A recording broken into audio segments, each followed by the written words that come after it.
ask you guys, alam ko sobrang init ng pagtanggap ng 18 ng mga fans nyo. And minsan kasi next level na to the point wherein medyo hindi na limited. Yung parang lumalagpas na sila sa limits nila.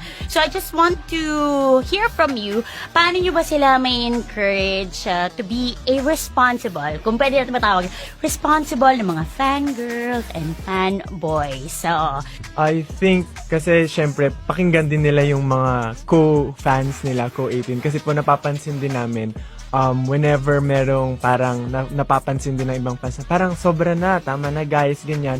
Sila rin po mismo nagbabatian sa bawat isa or talagang sinasabi nila sa isa't isa na sobra na yung or minsan nga po sa isang event po namin, sila mismo yung nagbabarricade sa mga... that's good. Opo. So talagang nagtutulungan sila. So siguro po magandang bagay din na mag-usap-usap sila, pakinggan nila yung bawat isa. And add ko rin po, one thing na ginagawa din po namin is lalo na ngayon po na may sariling company na kami.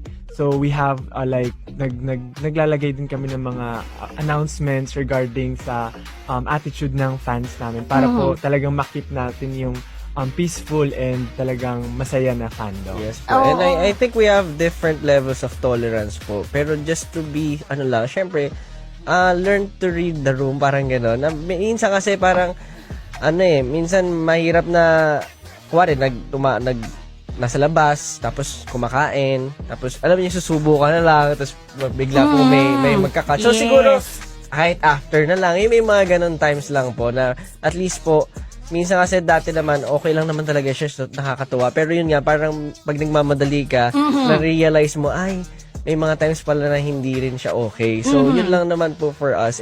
Pero masaya po kami lagi kapag nakikita naman po kami ng 18 and fans. Yeah. At hindi po magbabago yun. Oo. And isa din po yung pag sa bahay. Yeah. Gusto ko lang po sabihin na it's where we can, rest. Relax. Galing sa work namin. Yeah. Okay lang naman sa ibang place okay lang sa ibang place, and then understanding pagiging pa rin responsible, and ayun, gaya ng sabi ni Josh, pag kumakain, sana we can do that after, after Yes. kumain. And ayun, pag sa bahay namin and sa sa personal life namin, I hope na distance po natin. Yeah. Huwag po na. I mean, hindi siguro.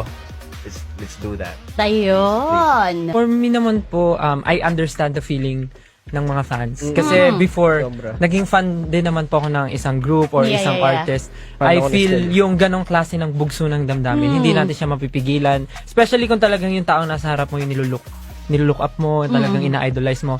Siguro ang take ko lang po doon sa ganyang klaseng issue is, kung if ever man makasalubong nila yung favorite artist nila, favorite group nila, parang wala namang masama kung may isip po na i-approach siya. Kasi yun yung unang bagay na papasok sa isip mo. Yeah. Lapitan siya, kausapin, magpa-picture. Wala naman pong mali doon and walang problema. Siguro lang, before doing the actual action, parang isipin lang din natin kung ano yung ginagawa ng isang tao. Parang maabala ba siya?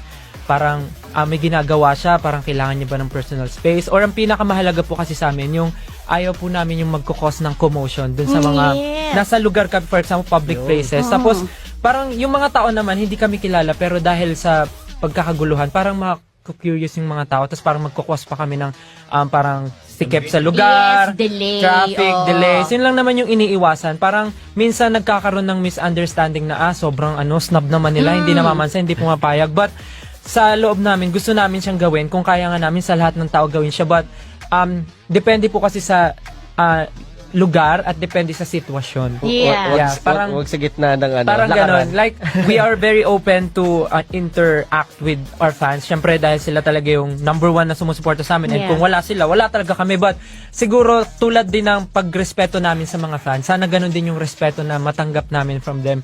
Kasi ang love naman, hindi siya pwedeng isa lang yung nagbibigay. one Dapat way. bigayan siya. So, Yes. if you love the person, give them space, give them privacy. So, ganun din. Ganun namin kayo kamahal. So, sana ganyan nyo rin kami mahalin. Parang yun lang naman. But, other things naman, wala namang problems. Kasi we know the feeling naman of being a fan.